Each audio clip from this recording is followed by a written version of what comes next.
Hello students, आज हम start कर रहे हैं अपना पंचम पाठ मतलब 5th चैप्टर चंद्रशेखर है आज़ाद है। चैप्टर का नेम है चंद्रशेखर आज़ाद।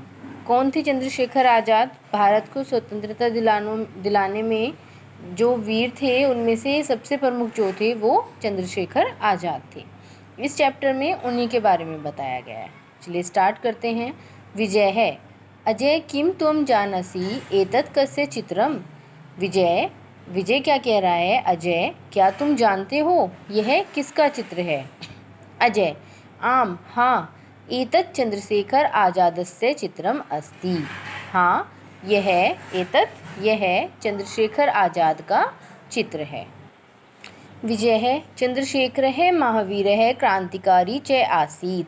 चंद्रशेखर महावीर क्रांतिकारी थे, मतलब चंद्रशेखर जो थे वो महावीर भी थे और क्रांतिकारी भी थे। वयम तव आदरेण गौरवेण च स्मरान। वयम मतलब हम उन्हें आदर और गौरव से स्मरण करते हैं, मतलब याद करते हैं। सह भारतस्य स्वतंत्रता आंदोलनस्य महान वीरः आसीत्।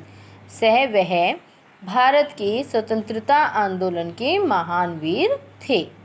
अजय मम शिक्षिका अवदत्, मेरी शिक्षिका ने बताया था। स्वतंत्रतायाः संघर्षे एकतः महात्मा गांधी सदृशः उपासकाः आसन्। मेरी शिक्षिका ने बताया था कि स्वतंत्रता के जो संघर्ष था उसमें एक तरफ तो महात्मा गांधी जैसे अहिंसा के उपासक थे, मतलब जो लड़ाई झगड़ा नहीं करते थे, और दूसरी तरफ अप्रत्यय और दूसरी ओर क्रांतिकारी ने आसन ये मातृभूमि स्वजीवनमपि अयच्छन्। और दूसरी ओर ऐसे क्रांतिकारी थे जिन्होंने मातृभूमि पर अपना जीवन दे दिया था।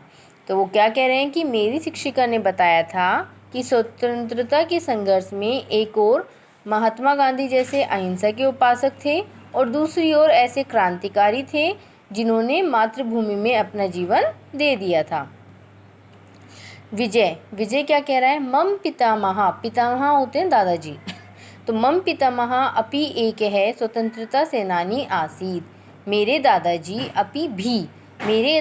भी एक स्वतंत्रता सेनानी थे। देखो आसीत ये सब जो वर्ड आते हैं, अवदत, आसन, ये सब आपका लंग लकार में आता है, मतलब पास्ट सेंटेंसेस में आता है। सह अवदत चंद्रशेखर बाल्यकालात् एव प्रखर बुद्धि ही आसीत। उन्होंने बताया था चंद्रशेखर बाल्यकाल से ही प्रखर बुद्धि के थे।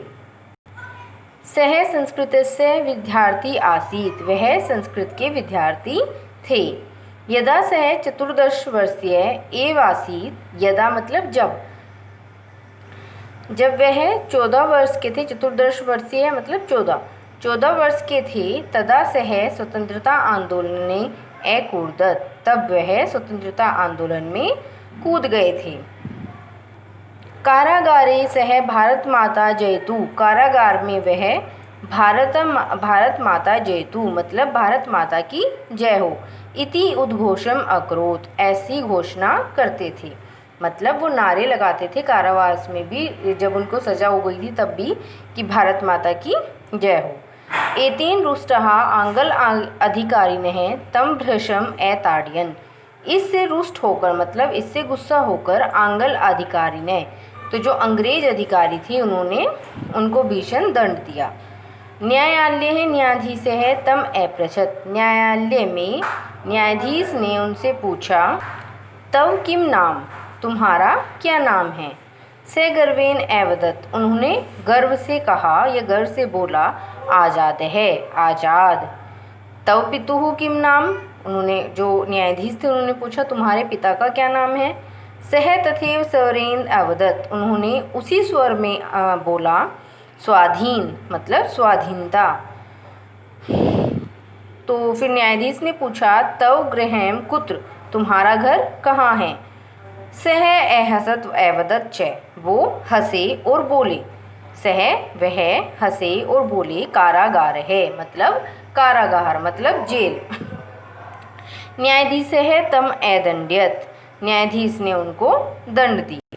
क्यों दंड दिया न्यायाधीश ने? क्योंकि उन्होंने बोला था कि मेरा घर जो है वो कारागार है। ठीक है।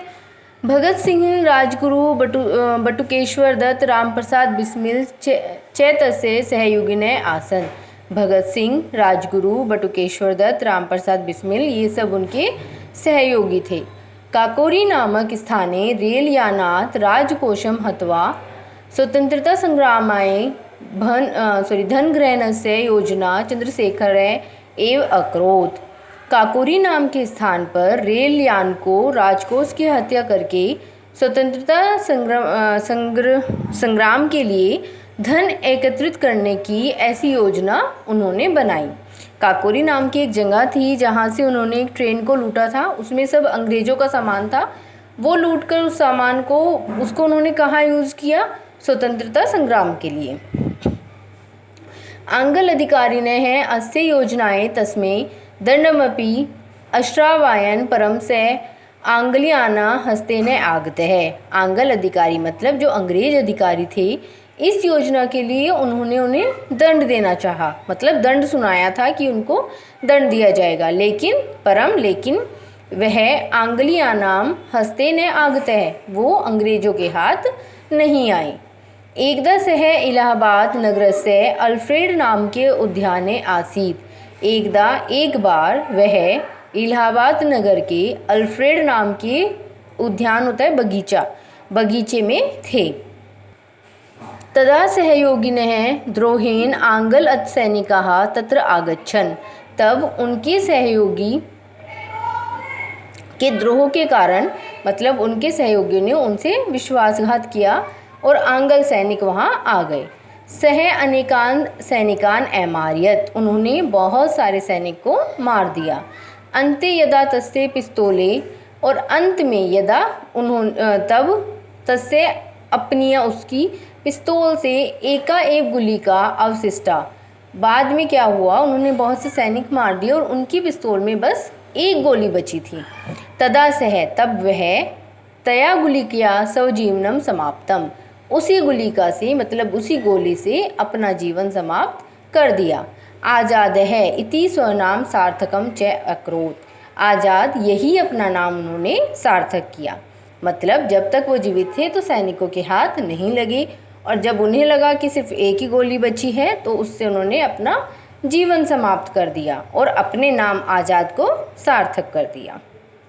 सो स्टूडेंट्स, इस चैप्टर को अच्छे से रीड कीजिए और इसकी हेल्प से जब आप अनुवाद अच्छे से समझ जाएं तो अपना बुक वर्क फिल कीजिएगा। Okay, see you in the class.